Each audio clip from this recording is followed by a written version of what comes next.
Hello dear friends, आप सभी का वेलकम है आपके अपने यूट्यूब चैनल तनु क्लासेस आर्ट को में। दोस्तों आज की वीडियो में हम लोग पढ़ने वाले हैं क्लास 12 पॉलिटिकल साइंस का चैप्टर है जिसका नाम है पर्यावरण और प्राकृतिक संसाधन। उसी का दोस्तों आज की वीडियो में हम लोग पार्ट 2 लेके आए हैं। इससे पहले दोस्तों पार्ट 1 में हम लोग लगभग बेसिक चीज को पढ़ चुके थे, जैसे कि पर्यावरण की क्या क्या समस्याएं हैं, पर्यावरण कैसे दूषित होती है, इसके निवारण के लिए क्या चाहिए, किस तरीके से जो विकसित देश है वो पर्यावरण को ज्यादा दूषित कर रहा है विकासशील देश के कंपेरिजन में। ठीक है, तो हम लोगों ने दोस्तों पार्ट 1 में बहुत मजे के साथ जो छोटी छोटी पॉइंट होती है उसको हम लोग पढ़ चुके थे। जो भी बच्चे पार्ट 1 को नहीं देखे प्लीज उसको जाकर के पहले देखेंगे। उस वीडियो का लिंक जो आपको वीडियो के नीचे डिस्क्रिप्शन में मिल जाएगा या फिर चैनल का प्लेलिस्ट पे मिल जाएगा। दोस्तों आज की इस वीडियो जो है काफी इंपॉर्टेंट है, क्योंकि इस वीडियो में दोस्तों जितने भी आपको आज पढ़ाएंगे वो सभी पॉइंट से ऑब्जेक्टिव क्वेश्चन जो है वो बहुत ज्यादा बनते हैं। तो प्लीज ध्यान दीजिएगा आप लोग। ये कुछ रिवीजन है, जैसे कि विश्व पर्यावरण प्रदूषण के कारण, यानी कि क्या क्या कारण है जिसके कारण विश्व पर्यावरण यानी कि पूरे पर्यावरण पूरे दुनिया का पर्यावरण जो है वो प्रदूषित हो रहा है। ठीक है, फिर दूसरा आपका इसका क्या क्या उपाय है, निवारण के लिए क्या क्या करेंगे। तो ये सभी पॉइंट है, आपको क्वेश्चन में पूछा जाता है। आप लोग हो सके तो स्क्रीनशॉट ले लीजिए या फिर पार्ट 1 को देखिए, वहां पर अच्छे से समझाए हैं। दोस्तों आज की सीरीज में हम लोग पढ़ने वाले हैं जो कि बहुत ही इंपॉर्टेंट पॉइंट है।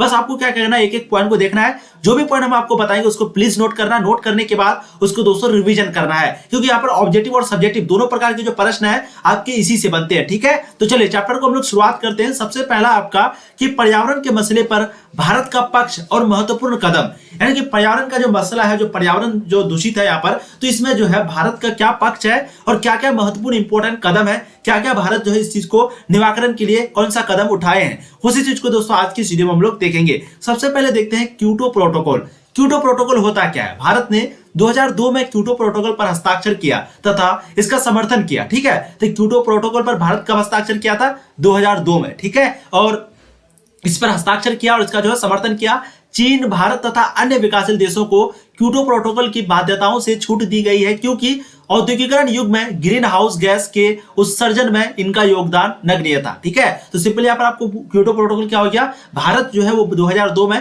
क्योटो प्रोटोकॉल पर हस्ताक्षर किया था, इसका समर्थन किया था। चीन, भारत और अन्य विकासशील देश हो गया, वो क्या किया, क्योटो प्रोटोकॉल की बाध्यताओं से छूट दी गया उसको। किसको? चीन को, भारत को और अन्य विकासशील देश। जो विकासशील देश है, विकसित नहीं विकासशील। ठीक है, जैसे कि भारत क्या है, अभी विकासशील देश है। ठीक, क्योंकि औद्योगिकरण युग में ग्रीन हाउस के जो उत्सर्जन है उसका योगदान नगण्य था, यानी कि जो ग्रीन हाउस में जो एक प्रकार का उत्सर्जन जो होता है, जो गैस होता था औद्योगिकरण युग में यानी कि फैक्ट्री में, तो ये जो भारत है यानी जो विकासशील देश है इसका योगदान बहुत ही कम होता था विकसित देश के कंपेरिजन में, जैसे कि अमेरिका जो है बहुत ज्यादा होता था। अब हम लोग दूसरा पॉइंट को देखते हैं, ग्रुप 8 समूह 8, या फिर आप लोग सुनते होंगे G8। ठीक है, G8 ग्रुप 8 आपको क्वेश्चन में पूछा जाता है। तो देखिए 2005 के जून में ग्रुप 8 के देशों को की बैठक हुई। कब हुई थी?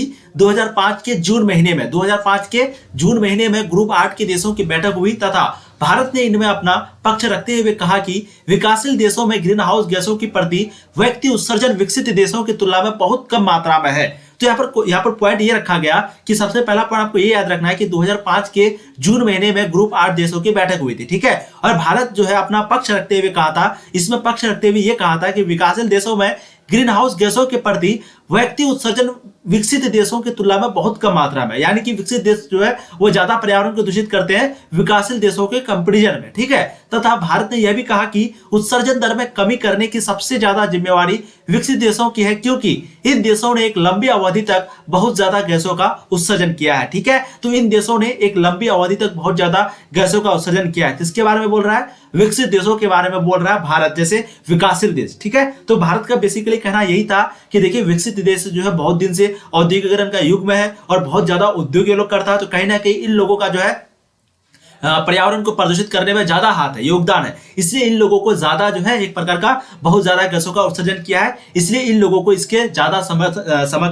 एक प्रकार का समाधान करना चाहिए। इसको दूषित को जो है एक प्रकार का नॉर्मल करना चाहिए। किसको? विकसित देशों को। अब देखते हैं एक नेशनल ऑटो फ्यूल पॉलिसी के अंतर्गत वाहनों में स्वच्छ ईंधन का प्रयोग तथा 2001 में भारत ने ऊर्जा संरक्षण अधिनियम पारित किया था। तो नेशनल ऑटो फ्यूल पॉलिसी के अंतर्गत वाहनों में स्वच्छ ईंधन का प्रयोग तथा 2001 में भारत ने ऊर्जा संरक्षण अधिनियम जो है वो पारित किया था। कब किया था ये आपको क्वेश्चन पूछा जाएगा, तो आपको सिंपली ध्यान रखना है कि 2001 में भारत जो है वो ऊर्जा संरक्षण अधिनियम, जिसको इंग्लिश में बोलते हैं नेशनल ऑटो फ्यूल पॉलिसी, इसको पारित किया गया था। ठीक है, आगे देखते हैं अगर हम लोग, तो बिजली अधिनियम, भारत ने 2003 के बिजली अध्ययन में नवीकरणीय ऊर्जा, जिसको हम लोग बोलते हैं रिन्यूएबल एनर्जी, ठीक है, रिन्यूएबल यानी कि नवीकरणीय ऊर्जा, इसमें प्रयोग को बढ़ावा दिया। तो देखिए यहाँ पर ऑब्जेक्टिव क्वेश्चन बहुत सारा बनता है, जैसे कि मैंने आपको शुरू में कहा था। सबसे पहला है कि क्योटो प्रोटोकॉल जो है वो 2002 में भारत जो है इस पर हस्ताक्षर किया था, पहला पॉइंट यहाँ पर बनता है। दूसरा पॉइंट यहाँ पर बनता है कि ग्रुप 8 समूह जो है वो कब इसकी बैठक हुई थी, 2005 में, और भारत जो है इसमें अपना पक्ष रखते हुए कहा था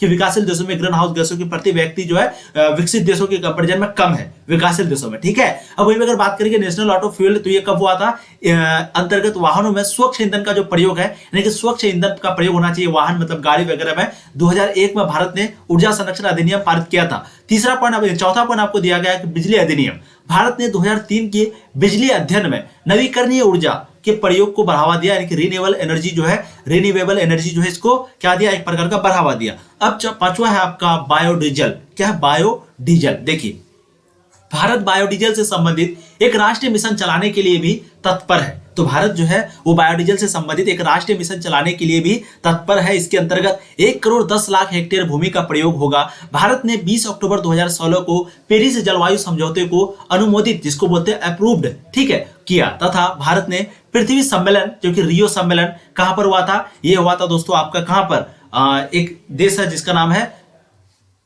ब्राजील का एक शहर था, ठीक है। मैंने आपको कल के वीडियो में पार्ट 1 में बहुत अच्छे से बताया था कि इसमें जो है टोटल 170 देश था। कितने देश था? 170। तो ये जो आपका रियो सम्मेलन था, जिसको पृथ्वी सम्मेलन भी बोला जाता है, जिसको रियो सम्मेलन भी बोला जाता है, उसमें टोटल 170 देश था। और ये कब हुआ था? तो आपका जो है 1992 में हुआ था। 1 सेकेंड, चलिए बिल्कुल आपका 1992 राइट आंसर होगा, ठीक है। तो यहाँ पर जो है बायोडीजल, भारत जो है बायोडीजल से संबंधित एक राष्ट्रीय मिशन चलाने के लिए भी तत्पर है। इसके अंतर्गत जो है 1 करोड़ 10 लाख, कितने, 1 करोड़ 10 लाख हेक्टेयर भूमि का प्रयोग होगा। कितने? 1 करोड़ 10 लाख हेक्टेयर। ध्यान दीजिएगा, भारत ने 20 अक्टूबर 2016 को पेरिस जलवायु समझौते को अनुमोदित किया, तथा भारत ने पृथ्वी सम्मेलन जो कि रियो सम्मेलन, जिसमें टोटल 170 देश शामिल था, जो 1992 में हुआ था। कब? 1992 में, 1992, ठीक है। कहां पर हुआ था? तो ब्राजील की एक शहर जिसका नाम था रियो, वहीं पे हुआ था। इस समझौते के क्रियान्वयन का एक पुनरावलोकन, ठीक है, 1997 में किया। तो भारत जो है उसको किया था। तो यहाँ पर सिंपली आपको ये याद रखना है कि यहाँ पर जो है पेरिस जलवायु समझौते को अनुमोदित किया था। कब भारत किया था? कब किया था? 20 अक्टूबर 2016 को, ठीक है। अब अगर छठा पॉइंट अगर आप देखेंगे तो सीओपी का फुल फॉर्म होता है आपका, यहाँ पर ध्यान से देखेंगे, COP 23 मीन्स 23rd कॉन्फ्रेंस का मतलब एक प्रकार का जलसा, एक प्रकार का मीटिंग, ठीक है। तो 23rd conference of the parties to the UNFCCC। तो UNFCCC का भी फुल फॉर्म आपको कल बताया गया था, जिसमें आपको सारी चीजें बताई गई थी। पार्ट 1 में जो भी नहीं देखे प्लीज देखेगा। तो COP 23 का मतलब आपको समझ में आ गया। COP 23 का मतलब होता है कि 23rd कॉन्फ्रेंस, यानी कि 23rd meeting of parties to the UNFCCC, यानी कि UNFCCC का जो है 23वां मीटिंग, कितना? 23वां, ठीक है। इसमें जो है भारत ने वन संरक्षण तथा वृक्षारोपण की बातों को मजबूती के साथ रखा।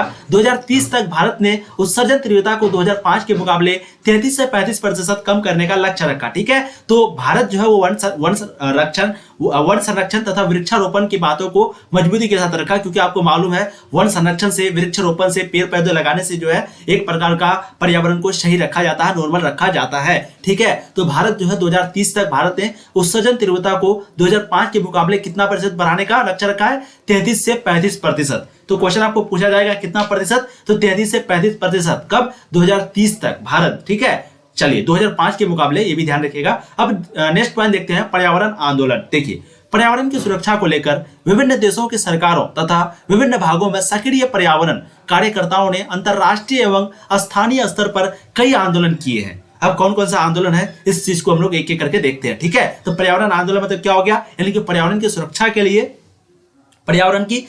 के लिए पेड़ पौधे की कटाई को रोकने के लिए, जनसंख्या की बढ़ोतरी को कम करने के लिए एक प्रकार का कई बार आंदोलन हुए हैं। अंतरराष्ट्रीय लेवल पर भी हुए और स्थानीय स्तर पर भी हुए हैं, ठीक है। अब देखते हैं सबसे पहला आपका फिलीपींस में हरित संगठनों यानी कि ग्रीन ऑर्गेनाइजेशन ने गरुड़ तथा अन्य शिकारी पक्षियों को विलुप्त होने से बचाने के लिए आंदोलन चलाए, तथा दक्षिण देश जैसे कि मैक्सिको हो गया, ब्राजील हो गया, चिले हो गया, मलेशिया हो गया, अफ्रीका हो गया तथा भारत में वन आंदोलन चलाए गए, ठीक है। तो फिलीपींस में हरित संगठन, जिसमें आपका गरुड़ तथा अन्य शिकारी पक्षियों को विलुप्त होने से, एक गरुड़ एक पक्षी का नाम है, एक आपका अन्य शिकारी पक्षी जो है उसको क्या किया? विलुप्त हो गया, यानी कि बर्बाद हो गया। जैसे कि मैंने आपको कल के वीडियो में कहा था कि बहुत सारे पक्षी हैं जो कि बर्ड है, जो कि क्या हो रहा है? बर्बाद हो रहा, बहुत सारा रीजन उसके पीछे, ठीक है। तो उसी चीज को ये करने के लिए, यानी कि पक्षियों को विलुप्त होने से बचाने के लिए कई आंदोलन चलाए, और दक्षिण देश जैसे कि मैक्सिको हो गया, ब्राजील हो गया, चीन हो गया, मलेशिया हो गया, अफ्रीका हो गया, भारत में वह आंदोलन भी चलाए गए इसके रिगार्डिंग। अब दूसरा पॉइंट देखेंगे, ऑस्ट्रेलिया में खनिज उद्योगों के विरोध में आंदोलन चलाए गए। तो ऑस्ट्रेलिया में खनिज उद्योगों के विरोध में क्या चलाए गए, आंदोलन चलाए गए, तथा दक्षिण अफ्रीका, थाईलैंड, इंडोनेशिया, चीन तथा भारत में बड़े बांधों के विरोध में आंदोलन चलाए गए, जिनमें भारत का नर्मदा बचाओ का आंदोलन जो है वो प्रसिद्ध है। तो आप लोग जानते होंगे भारत का नर्मदा बचाओ आंदोलन हम लोगों ने पढ़ा भी है, ठीक है। तो ऑस्ट्रेलिया में खनिज उद्योग के विरोध में आंदोलन चलाया गया, जिसमें जो दक्षिण अफ्रीका है, थाईलैंड है, इंडोनेशिया है, चीन है तथा भारत है, ये बड़े बांधों के विरोध में आंदोलन चलाए थे, ठीक है। और भारत जो है वो भी नर्मदा बचाओ आंदोलन के लिए प्रसिद्ध है। अब तीसरा है आपका वेस्टर्न माइनिंग कॉर्पोरेशन। समझिए, फिलीपींस में कई समूह तथा संगठनों ने एक साथ मिलकर एक ऑस्ट्रेलियाई बहुराष्ट्रीय कंपनी, जिसका नाम है वेस्टर्न माइनिंग कॉर्पोरेशन, ये क्या है, ऑस्ट्रेलियाई बहुराष्ट्रीय कंपनी है जिसका नाम है वेस्टर्न माइनिंग कॉर्पोरेशन के खिलाफ आंदोलन चलाया, ठीक है। इस कंपनी का विरोध खुद इसके स्वदेश ऑस्ट्रेलिया में हुआ। तो ये कहा फिलीपींस में, यानी कि कई समूह थे, संगठन थे, एक साथ मिलकर ये जो ऑस्ट्रेलियाई बहुराष्ट्रीय कंपनी था जिसका नाम था वेस्टर्न माइनिंग कॉर्पोरेशन, इसके खिलाफ आंदोलन चलाया। और इस कंपनी का जो विरोध है उसके खुद देश के लोग, जो देशवासी थे, जो इस ऑस्ट्रेलिया के देशवासी थे, उसने भी इसका विरोध किया, एक प्रकार का आंदोलन किया। इस विरोध के पीछे परमाणविक शक्ति के मुखालफत की भावनाएं काम कर रही है, ठीक है। अब चौथा पॉइंट आपका बांध विरोधी आंदोलन। 1980 के दशक की शुरुआती और मध्यवर्ती वर्षों में विश्व का पहला बांध विरोधी आंदोलन दक्षिणी गोलार्ध में चला, ठीक है। तो क्वेश्चन अगर आपको पूछा जाएगा तो कब चला था, 1980 के दशक में विश्व का जो सबसे पहला बांध विरोधी आंदोलन है वो कहां पर चला था, दक्षिणी गोलार्ध में। ऑस्ट्रेलिया में चला यह आंदोलन जो है वो फ्रैंकलिन नदी तथा इसके परिवर्ती वन को बचाने का आंदोलन था, ठीक है। तो ये जो है ऑस्ट्रेलिया में चला था, जो कि जिसका मकसद क्या था कि जो आंदोलन है वो फ्रैंकलिन नदी और इसके परिवर्ती वन, यानी कि इसके जो परिवर्ती जंगल उंगल था और जो फ्रैंकलिन नदी था, इसको बचाने के लिए यह आंदोलन था। फिलहाल दक्षिणी गोलार्ध के देशों में तुर्की से लेकर थाईलैंड और दक्षिण अफ्रीका तक तथा इंडोनेशिया से लेकर चीन तक बड़े बांधों को बनाने की होड़ लगी हुई है। तो अभी भी जो है फिलहाल, यानी कि अभी भी दक्षिण गोलार्ध से देशों में तुर्की से लेकर के थाईलैंड और दक्षिण अफ्रीका तक और तथा इंडोनेशिया से लेकर के चीन तक जो है बड़े बांधों को बनाने की होड़ अभी भी लगी हुई है। अब अगर आप नेक्स्ट बात देखेंगे जो है कि संसाधनों की भू राजनीति।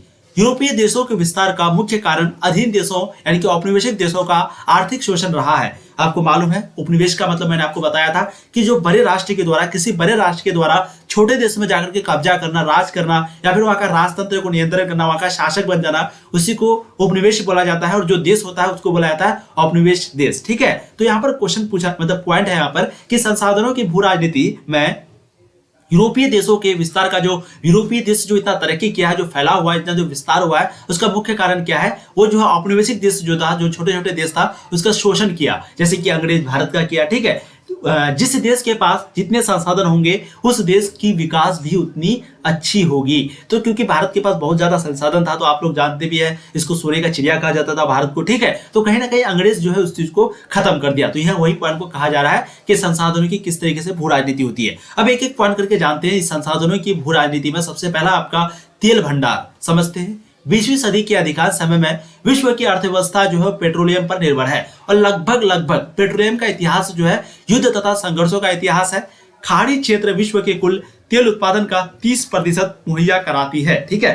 खाड़ी क्षेत्र, खाड़ी आंदोलन आप लोगों ने सुना भी है, इराक वगैरह में हुआ था, ठीक है। तो यहाँ पर सिंपली क्वेश्चन पॉइंट ये है कि 20वीं सदी के अधिकांश समय में विश्व की अर्थव्यवस्था जो है वो किस पर है, पेट्रोलियम पर डिपेंडेंट है। यानी कि अगर फैक्ट्री है वो भी पेट्रोलियम पर, कितना, लगभग 95%। आगे हम लोग इसी के बारे में पढ़ेंगे, ठीक है। तो पेट्रोलियम पर निर्भर रही है, और पेट्रोलियम का जो इतिहास है वो युद्ध तथा संघर्षों का इतिहास है। खाड़ी क्षेत्र विश्व के कुल तेल उत्पादन का 30% मुहैया कराता है। इस क्षेत्र में विश्व के ज्ञात तेल भंडार का 64% भाग जो है मौजूद है। इस कारण यही मात्र एक ऐसा क्षेत्र है जो भविष्य में तेल की मांग में ज्यादा बढ़ोतरी होने पर पूर्ति कर सकता है, ठीक है। चीजें आपको समझ में आ रही है। अब हम लोग नेक्स्ट पॉइंट को देखते हैं। ऐसी है सऊदी अरब का तेल भंडार। देखिए सऊदी अरब जो है उसके पास विश्व के कुल तेल भंडार का 1/4, कितना, 1/4 हिस्सा मौजूद है। क्वेश्चन पूछा जाएगा तो कितना है, 1/4 है। और विश्व में सबसे बड़ा जो तेल उत्पादक है वो सऊदी अरब है, ठीक है। कौन, सऊदी अरब। और दूसरा नंबर में आपका इराक आता है। तो आप लोग को समझ में आना चाहिए, पॉइंट टू पॉइंट यहाँ पर बातें हो रही है। तो तेल भंडार का जो 64% भाग है वो मौजूद है इस क्षेत्र में। विश्व के ज्ञात तेल भंडार के जो 64% भाग है वो किसमें है, खाड़ी क्षेत्र है, विश्व के कुल तेल उत्पादन का 30% मुहैया कराता है। और कहा जाता है कि ये जो खाड़ी क्षेत्र है इसमें 64% भाग जो है वो मौजूद है तेल का, ठीक है। और एक ऐसा क्षेत्र है जो कि भविष्य में तेल की मांग में ज्यादा बढ़ोतरी होने पर ये पूर्ति कर सकता है। कौन? ये खाड़ी क्षेत्र। अब सऊदी अरब का तेल भंडार के बारे में आपको बता दिए कि 1/4 जो है पूरी दुनिया का यहाँ पर तेल भंडार होती है। और अरब विश्व में सबसे बड़ा तेल उत्पादक है। अरब जो है विश्व में सबसे बड़ा, कितना? सबसे बड़ा, यानी कि नंबर 1 पे, ठीक है। यानी कि तेल भंडार के बारे में आपको समझ में आ गई। सऊदी अरब के पास विश्व के कुल तेल भंडार का कितना है? 1/4 है। आपको यहाँ पर ऑब्जेक्टिव क्वेश्चन एमसीक्यू बनता है। अब नेक्स्ट देखेंगे इराक का तेल भंडार। तो इराक जो है वो ज्ञात तेल भंडार सऊदी अरब के बाद दूसरे नंबर पर आता है। तो ठीक है, तो जैसे कि सऊदी अरब है, यानी कि जो ज्ञात तेल भंडार है, ज्ञात तेल भंडार का मतलब क्या हो गया? जो अभी प्रेजेंट में है, फ्यूचर में क्या हो सकता है कोई पता नहीं। तो ज्ञात तेल भंडार में जो सऊदी अरब है वो नंबर 1 पे है, और फिर दूसरे नंबर पर जो है इराक है, ठीक है। इराक एक बड़े हिस्से में तेल भंडारों की मौजूदगी को लेकर खोजबीन अभी भी नहीं हुई है। एक बहुत बड़ा हिस्सा है। अगर कहेंगे तो संभावना है कि इराक का तेल भंडार जो है 112 अरब बैरल, यानी कि एक बैरल बराबर कितना होता है? 159.987 लीटर। अगर आप इंडियन में समझेंगे तो 112 अरब बैरल जो है उससे भी ज्यादा अधिक है। कहां पर? उसका खोजबीन अभी चल रही है, जो कि बताया जा रहा है कि एक संभावना है क्योंकि इराक में मौजूद है। तो आप ध्यान रखिएगा कितने हैं तेल भंडार? 112 अरब बैरल। एक बैरल बराबर होता है 159.987 लीटर, इससे भी अधिक है। अब यूएसए, यूरोप, जापान तथा भारत और चीन में इस तेल की खपत होती है, लेकिन ये इस इलाके से बहुत दूर है। तो भारत हो गया, यूएसए हो गया, तो इसमें भी ये तेल की खपत होती है, यानी कि यही तेल लगता है, लेकिन इसके पास वो तेल नहीं है। ये तेल जो है सिर्फ अरब यानी कि मुस्लिम कंट्री जो है उसके पास है। तो कहीं ना कहीं यूएसए, यूरोप, जापान, भारत और साथ ही साथ चीन भी जो है इस तेल की खपत से बहुत दूर है, ठीक है। अब आगे अगर हम लोग देखेंगे तो दुनिया को परिवहन के लिए जितनी ऊर्जा की जरूरत पड़ती है उसका 95% भाग जो है वो किसको? पेट्रोलियम से ही पूरा होता है। तो हम लोगों ने देखा कितने प्रतिशत? लगभग 95% वो किससे होता है? पेट्रोलियम से। समझ रहे हैं? तो दुनिया का परिवहन के लिए जितना ऊर्जा की जरूरत होती है, ऊर्जा का, एनर्जी का, उसका जो 95% है वो पेट्रोलियम से ही पूरा होता है। पूरी औद्योगिक दुनिया पेट्रोलियम के ढांचे पर टिकी हुई है। पूरा फैक्ट्री, पूरी दुनिया में जितने भी फैक्ट्री है वो सभी जो है पेट्रोलियम के ढांचे पर टिकी हुई है। हालांकि जमीन के नीचे अभी अरबों बैरल तेल संरक्षित है, फिर भी तेल को लेकर देशों के बीच विवाद है। और हालांकि ऐसा बोला जा रहा है, ऐसा माना जा रहा है और ऐसा प्रूफ भी है कि जमीन के अंदर जो है अरबों बैरल, और एक बैरल बराबर मैंने आपको अभी बताया कि 159.987 लीटर, यानी कि टोटल 160 लीटर हम लोग एवरेज में बोल सकते हैं, लगभग, यानी कि ऑलमोस्ट, ठीक है। तो 160 यानी कि अभी भी अरबों बैरल, यानी कि एक बैरल बराबर 160 लीटर होता है। तो समझ सकते हैं कि अरबों बैरल जो है अभी भी तेल संरक्षित है, लेकिन फिर भी तेल को लेकर के देश के बीच अभी भी विवाद सा बना हुआ है। अब जल संसाधन के बारे में हम लोग बात करते हैं। विश्व राजनीति के लिए पानी एक अति महत्वपूर्ण संसाधन है। विश्व राजनीति के लिए पानी जो है वो एक अति महत्वपूर्ण संसाधन है। दुनिया में हर क्षेत्र में स्वच्छ जल का समान रूप से वितरित नहीं है। स्वच्छ जल का समान, कहीं पे नमकीन पानी है तो कहीं पे खारा पानी है, कहीं पे मीठा पानी है। इस कारण यह संभावना है कि साझे जल संसाधन को लेकर पैदा मतभेद 21वीं सदी में अनेक देशों के बीच झगड़े की जड़ बन जाएगी। इस जीवनदायी संसाधन को लेकर हिंसक संघर्ष होने की संभावना है, जिसे विद्वानों ने जल युद्ध नाम दिया है, ठीक है। तो 21वीं सदी में ऐसा संभावना है, ऐसा माना जाता है कि जल संसाधन को लेकर पैदा जो ये मतभेद है, जो अनबन है, वो 21वीं सदी में अनेक देशों के बीच झगड़े की जड़ बन जाएगी। और इस जीवन, जैसे कि आप जानते हैं, अभी जो गंगा जल को लेकर के एक हम लोगों का बांग्लादेश और इंडिया के बीच, भारत के बीच जो है कहीं ना कहीं झगड़ा है, मतभेद है, तो उसी को यानी कि जड़ बन जाएगा। इस जीवनदायी संसाधन को लेकर के हिंसक संघर्ष होने की संभावना है, जिसे विद्वानों ने जल युद्ध का नाम दिया है। किस चीज का? जल युद्ध का, ठीक है। अब देखेंगे जल संसाधन विवाद। 1950 तथा 1960 के दशक में इजराइल, सीरिया और जॉर्डन के बीच एक संघर्ष हुआ था। इसमें से प्रत्येक देश ने जॉर्डन और यारमुक नदी के से पानी का बहाव की दिशा को मोड़ने की कोशिश की थी। तो 1950 तथा 1960 के दशक में क्या हुआ था? इजराइल, सीरिया और जॉर्डन के बीच एक संघर्ष हुआ था। इनमें से जो प्रत्येक देश है उसने जॉर्डन और यारमुक नदी से पानी का बहाव की दिशा को मोड़ने की कोशिश की थी। वर्तमान में तुर्की, सीरिया और इराक के बीच फरात नदी, एक नदी का नाम है फरात नदी, इसी को लेकर के, बांध निर्माण को लेकर के एक दूसरे के बीच जो है कहीं ना कहीं संघर्ष बना हुआ, ठनी हुई है। तो चीजें आपको समझ में आ गई कि जॉर्डन और यारमुक एक नदी है, इसका पानी का बहाव को लेकर के पहले जो है, यानी कि पहले भी ये मोड़ने की कोशिश की है। और वर्तमान में यानी कि प्रेजेंट में भी तुर्की हो गया, सीरिया हो गया, इराक हो गया, ये सभी जो है फरात नदी को लेकर के बांध निर्माण को, वहां पर बांध निर्माण के लिए जो है कहीं ना कहीं एक दूसरे से ये लोग जो है ठनी हुई है, यानी कि संघर्ष कर रहे हैं। अब देखेंगे मूलवासी तथा उनके अधिकार। मूलवासी और उनके अधिकार। यूएनओ ने 1982 में ऐसे लोगों को मूलवासी, जिसको इंग्लिश में बोलते हैं हम लोग इंडिजिनस पीपुल, ठीक है। तो यूएनओ ठीक है। यूएनओ ने यानी कि संयुक्त राष्ट्र संघ ने 1982 में ऐसे लोगों को मूलवासी बताया जो देश में बहुत दिनों से रहते चले आ रहे थे तथा बाद में दूसरी संस्कृति या जातियों ने उन्हें अपने अधीन बना लिया। भारत में मूलवासियों के लिए जनजाति या आदिवासी शब्द का प्रयोग होता है। तो भारत में अगर जनजाति बोले, आदिवासी बोले तो आपको समझना है कि उसी को मूलवासी बोलते हैं। या फिर अगर आपको डेफिनेशन पूछ ले मूलवासी के बारे में तो मूलवासी मतलब जो भारत में जनजाति आदिवासी होता है उसी को मूलवासी बोलते हैं। तो यूएनओ यानी कि संयुक्त राष्ट्र संघ ने 1982 में जो है ऐसे लोगों को मूलवासी बताया था, ठीक है, जो कि क्या होता था, दूसरी संस्कृति या जातियों ने उन्हें अपने अधीन बना लिया, उसी को मूलवासी या फिर जनजाति या फिर आदिवासी शब्द का प्रयोग किया गया उसी के लिए। अब देखते हैं फिलीपींस के कोर्डिलेरा, बहुत ही इंपॉर्टेंट पॉइंट है, सभी पॉइंट इंपॉर्टेंट है, यहां से आप लोग को वीडियो को ध्यान से देखिए।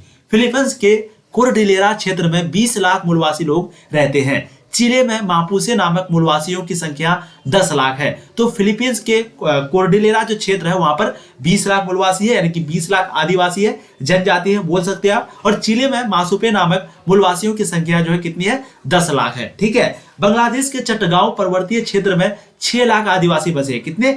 6 लाख। कहां पर? बांग्लादेश के चटगांव पर्वतीय क्षेत्र जो कि पहाड़ी वाला क्षेत्र है वहां पर 6 लाख आदिवासी बसा है। उत्तरी अमेरिका मूलवासियों की संख्या 3,50,000 है, यानी कि जो उत्तरी अमेरिका है वहां पर जो आदिवासी की संख्या है, जो मूलवासियों की संख्या है कितनी है, 3,50,000। पनामा नहर के पूरब में कुला नामक मूलवासी 50,000 की संख्या में है, ठीक है। तो पनामा नहर है, वहीं पे पूरब में जो है कुला नामक मूलवासी जो है, कुला नामक मूलवासी का नाम है वो 50,000 की संख्या में है। उत्तरी सोवियत में ऐसे लोगों की संख्या 10 लाख है। दूसरी सामाजिक आंदोलन की तरह मूलवासी भी अपने संघर्ष, एजेंडा और अधिकारों की आवाज उठा रही है। तो दूसरी, जैसे कि दूसरी जाति है, दूसरा संघर्ष है, उसी तरीके से जो आदिवासी है, जो मूलवासी है, वो भी अपना संघर्ष को लेकर के एजेंडा और अधिकारों की जो है क्या क्या उसको अधिकार, मूल अधिकार वगैरह के लिए वो लोग भी अपना आवाज उठा रहे हैं, आंदोलन कर रहे हैं। अब भारत में मूलवासी हम लोगों ने सभी के बारे में देखा, फिलीपींस के बारे में, बांग्लादेश के बारे में, उत्तरी अमेरिका के बारे में, उत्तरी सोवियत संघ के बारे में। अब समझते हैं भारत में मूलवासी की जनसंख्या कुल जनसंख्या का 8% है, यानी कि टोटल अगर मान लेते 130 करोड़ जनसंख्या तो 130 करोड़ में लगभग 13-14 करोड़ जो है वो क्या है, आदिवासी है, यानी कि मूलवासी है। तो भारत में मूलवासी की कुल जनसंख्या का 8% जनसंख्या है। कुछ एक घुमंतु जनजातियों को छोड़ भारत के अधिकांश आदिवासी जनता अपने जीवन यापन के लिए खेती पर निर्भर है। तो एक आपका कुछ एक घुमंतु, क्या नाम है, कुछ एक घुमंतु जनजाति, एक प्रकार के जनजाति है, आदिवासी है। इसको छोड़ करके भारत का जितने भी अधिकांश आदिवासी है, जितने भी मूलवासी है, ये सभी अपने जीवन यापन के लिए, जीवन यापन यानी कि एक प्रकार का जीवन गुजारने के लिए खेती पर निर्भर है। किस पर? खेती पर। चीजें आपको समझ में आ रही है। और टोटल 8% जो है पूरे देश की जनसंख्या का टोटल 8% जो है क्या है, मूलवासी है। चीजें आपको समझ में आ गई। अब हम लोग देखते हैं 1975 में मूलवासियों का संगठन, बहुत ही इंपोर्टेंट पॉइंट है, पॉइंट को आप लोग समझेंगे। 1975 में मूलवासियों का संगठन यानी कि world council of indigenous people बना। तो 1975 में क्या बना था, मूलवासियों का एक संगठन बना था जिसको हम लोग इंग्लिश में बोलते हैं world council of indigenous people, ठीक है। क्योंकि 1970 के दशक में विश्व के विभिन्न भागों के मूलवासियों के नेता के बीच संपर्क जो है वो बढ़ गया था। यानी कि 1970 के जो दशक थे उस समय जो मूलवासियों के जो नेता थे, जो लीडर थे मूलवासी यानी कि आदिवासी के नेता, दुनिया में यानी कि अलग अलग देश में उन लोगों का जो संपर्क है कहीं ना कहीं वो बढ़ गया और वो लोग जागरूक हो चुके थे। ये जो आदिवासी थे वो क्या हो चुके थे, जागरूक हो चुके थे। यूएनओ में सबसे पहले इस संगठन को परिषद यानी कि परामर्शदायी परिषद का दर्जा दिया गया। कहां पर? यूएनओ में। इसके अतिरिक्त यानी कि इसके अलावा आदिवासियों के सरकारों से संबंधित 10 अन्य स्वयंसेवी संगठनों को भी यह दर्जा दिया गया, ठीक है। और इसके अलावा आदिवासियों के और भी सरोकार है जिससे संबंधित 10 अन्य स्वयंसेवी संगठन को भी यह दर्जा दिया गया, ठीक है। चीज आपको समझ आ गई। कौन सा दर्जा?